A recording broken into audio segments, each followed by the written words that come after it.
cinta itu indah. Tapi kenyataannya, cinta saja tidak selalu cukup untuk membuat hubungan bahagia setiap hari. Banyak pasangan yang menikah karena saling mencintai. Tapi entah mengapa, setelah beberapa tahun bersama, justru makin sering bertengkar. Yang dulu saling mengerti, sekarang justru sering salah paham. Yang dulu saling memuji, kini lebih sering saling menyalahkan. Dan pertanyaannya, kenapa bisa begitu? Bukankah mereka saling cinta? Bahkan ada yang berkata, kami tidak pernah bertengkar sewaktu pacaran, tapi setelah menikah hampir setiap hari. Ini bukan kisah 1-2 pasangan. Ini kisah yang umum, yang sering terjadi di sekitar kita, bahkan mungkin di kehidupan kita sendiri. Lalu apa yang sebenarnya terjadi? Mengapa cinta yang kuat saja masih bisa kalah oleh konflik? Dan bagaimana caranya menyelamatkan hubungan sebelum semuanya terlambat? Cinta itu emosi, pernikahan itu realita. Saat 2 orang jatuh cinta, mereka melihat dunia dengan kacamata yang indah. Segalanya terasa ringan, menyenangkan, penuh kejutan manis. Namun setelah menikah, keduanya tidak lagi hidup di dalam cerita romantis. Mereka hidup dalam realita. Bangun pagi, pekerjaan rumah menumpuk. Tagihan datang, pekerjaan melelahkan. Anak-anak menangis, kebutuhan terus bertambah. Satu persatu beban hidup datang menghampiri. Dan di tengah semua itu, ekspektasi terhadap pasangan tetap tinggi. Padahal kenyataannya, pasangan kita juga sedang lelah. Sama manusia biasa yang ingin dimengerti. Cinta memang ada, tapi emosi manusia juga ikut bermain. Ketika lapar, lelah, stres, atau tertekan, kita bisa mudah tersulut. Pertengkaran pun muncul, bukan karena tidak cinta, tapi karena beban dan tekanan membuat komunikasi jadi kasar dan singkat. Dan sayangnya, banyak yang tidak sadar bahwa masalah kecil yang terus diabaikan bisa menjadi bom waktu dalam hubungan, karena cinta tanpa pemahaman akan mudah berubah jadi kekecewaan. Saat 2 orang menikah, mereka membawa 2 dunia yang berbeda. 2 cara berpikir, 2 pola komunikasi, 2 kebiasaan yang kadang saling bertolak belakang.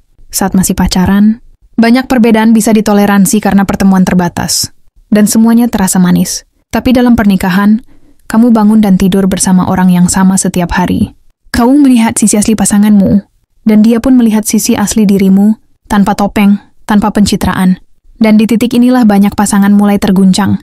Bukan karena mereka tidak saling cinta, tapi karena mereka tidak tahu cara berkomunikasi dengan sehat di tengah tekanan hidup. Pertengkaran tidak selalu terjadi karena masalah besar. Kadang hanya karena perbedaan cara menyampaikan keinginan. Istri ingin didengar, suami ingin dihargai. Istri menuntut perhatian, suami menuntut pengertian. Dan ketika kebutuhan emosional itu tidak dipenuhi, perdebatan bisa muncul dari hal sekecil piring kotor atau posisi handuk di kamar mandi. Masalah kecil jadi besar karena sudah terakumulasi dari luka-luka kecil yang tak pernah disembuhkan. Kata-kata yang diucapkan saat emosi bisa menjadi racun yang menghancurkan cinta sedikit demi sedikit. Padahal jika ditanya, apakah mereka masih saling mencintai? Jawabannya mungkin iya. Namun cinta yang tak disalurkan dengan cara yang tepat bisa terasa seperti beban. Dan ketika 2 orang saling mencintai tapi terus melukai, yang muncul bukan lagi kehangatan, tapi rasa lelah. Lelah mencintai, lelah menjelaskan, lelah bertahan. Banyak pasangan terjebak dalam pola. Maaf, tapi besok bertengkar lagi. Baikan, tapi luka belum sembuh. Diam-diam menahan kecewa, tapi tetap tinggal. Dan inilah yang perlahan membunuh hubungan. Tanpa mereka sadari, rumah tangga berubah dari tempat pulang menjadi tempat bertahan. Bukan lagi saling menguatkan, tapi saling menguras tenaga. Pernikahan bukan tentang menemukan pasangan yang sempurna, tapi tentang belajar menerima ketidaksempurnaan satu sama lain. Namun disinilah banyak pasangan mulai goyah. Karena setelah menikah, ekspektasi tak lagi sama seperti saat pacaran. Yang dulu dianggap lucu, sekarang terasa menyebalkan. Yang dulu bisa ditoleransi, kini sering jadi pemicu konflik.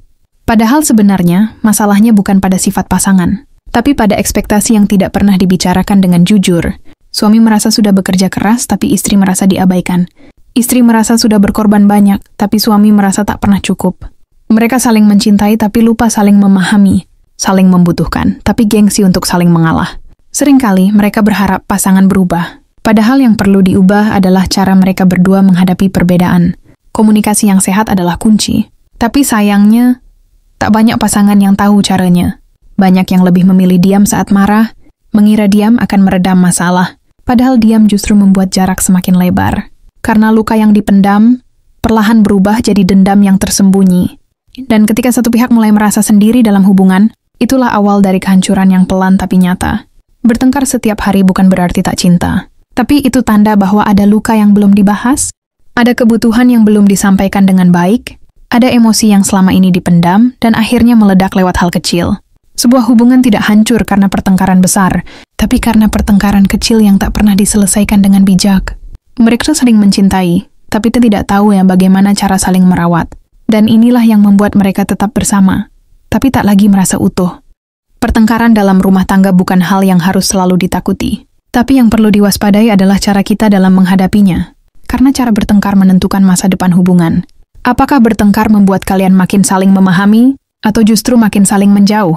Pasangan yang dewasa bukan pasangan yang tidak pernah bertengkar, tapi mereka yang tahu kapan harus berhenti bicara dan mulai mendengar.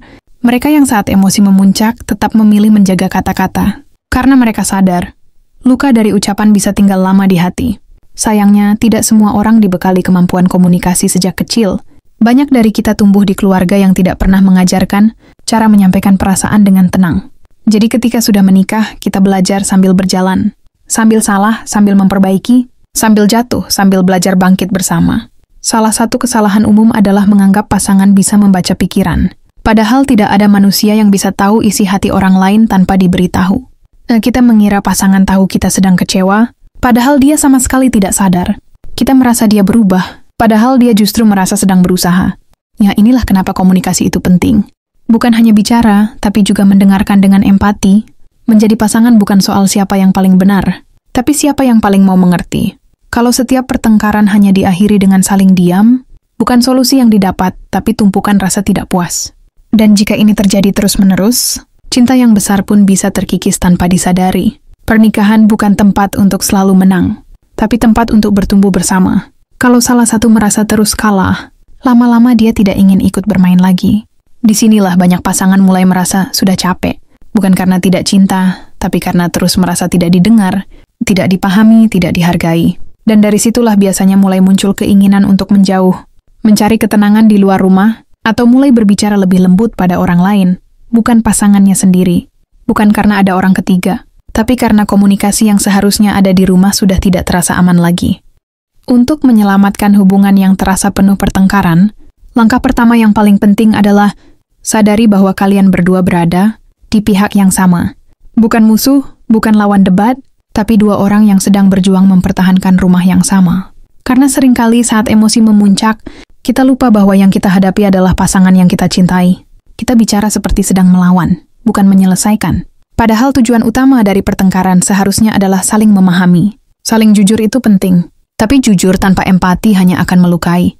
Kita boleh menyampaikan rasa kecewa, tapi bukan dengan teriakan atau sindiran. Bukan dengan menyalahkan, tapi dengan menjelaskan apa yang kita rasakan. Misalnya daripada berkata, "Kamu tuh udah gak pernah peduli." Cobalah katakan, "Aku merasa sedih karena aku butuh lebih banyak perhatian darimu." Perbedaan kalimat itu mungkin terdengar kecil, tapi dampaknya sangat besar pada suasana hati pasangan. Karena ketika kita menyerang, pasangan akan otomatis bertahan. Tapi ketika kita terbuka, pasangan akan cenderung merespons dengan kepekaan. Langkah kedua adalah, jangan menunggu sampai emosi meledak. Banyak pasangan yang baru bicara saat amarah sudah tinggi. Padahal masalah yang dibahas jadi kabur karena dibalut emosi yang tak terkendali. Cobalah buat kebiasaan rutin untuk saling bicara dari hati ke hati. Misalnya seminggu sekali, duduk berdua tanpa gangguan. Bukan untuk membahas masalah, tapi untuk saling mendengar perasaan masing-masing. Tanyakan hal sederhana seperti, "Kamu bahagia nggak minggu ini bersamaku?" Atau ada yang kamu rasakan tapi belum kamu ungkapkan? Kebiasaan kecil seperti ini bisa jadi jembatan kuat untuk menjaga hubungan tetap sehat. Langkah ketiga, hargai usaha pasangan sekecil apapun itu. Kadang-kadang kita terlalu fokus pada kekurangan pasangan, sampai lupa bahwa dia juga manusia yang sedang belajar, mencintai dengan caranya sendiri. Mungkin dia tidak romantis seperti yang kita harapkan, tapi dia bekerja keras setiap hari untuk keluarga. Mungkin dia tidak pandai berkata manis, tapi dia selalu memastikan kamu tidak kekurangan apapun. Menghargai adalah bentuk cinta yang paling sederhana namun paling berdampak. Dan jangan lupa, kadang satu terima kasih bisa meredakan ratusan amarah yang terpendam. Menjaga cinta dalam pernikahan bukan soal kejutan mahal atau kata-kata romantis setiap hari, tapi tentang konsistensi dalam hal-hal kecil yang sering diabaikan. Seperti menyapa dengan senyum saat pasangan pulang, menanyakan kabar meski terlihat lelah, atau sekadar duduk berdua tanpa ponsel di tangan. Cinta bukan hilang karena waktu, tapi karena kita berhenti merawatnya. Banyak pasangan merasa hubungannya hambar setelah bertahun-tahun bersama. Bukan karena cinta telah hilang, tapi karena keduanya terlalu sibuk menjalani rutinitas, sampai lupa menciptakan momen untuk tetap dekat secara emosional. Cinta yang bertahan bukanlah cinta yang terus menggebu, tapi cinta yang memilih untuk tetap hadir, meski bosan datang berulang. Pernikahan itu seperti tanaman. Kalau tidak disiram tentu akan layu. Begitu juga hati pasangan. Kalau tidak diberi perhatian, lama-lama akan merasa hampa. Cinta tidak mati karena pertengkaran, tapi karena kehilangan koneksi emosional secara perlahan. Maka jangan menunggu ada masalah besar untuk mulai memperbaiki. Mulailah dari sekarang, dari hari ini, dengan hal kecil yang bermakna. Peluk pasanganmu lebih sering, katakan bahwa kamu menghargai kehadirannya. Dan jangan pelit untuk meminta maaf saat kamu memang salah. Karena kadang, hubungan bukan butuh solusi rumit, tapi butuh dua orang yang sama-sama mau belajar dan bertumbuh. Ada satu prinsip penting dalam hubungan yang sering terlupakan. Yang membuat hubungan langgeng bukan cinta, tapi komitmen untuk tetap memilih satu sama lain. Bahkan saat cinta sedang diuji, jangan menyerah hanya karena badai datang. Karena badai dalam rumah tangga pasti terjadi, tapi pasangan yang kuat adalah mereka yang tetap saling genggam tangan, bukan saling meninggalkan. Dan jika kalian berhasil melewati masa-masa sulit itu bersama, maka kalian bukan hanya pasangan yang saling mencintai, tapi juga tim yang tak terkalahkan.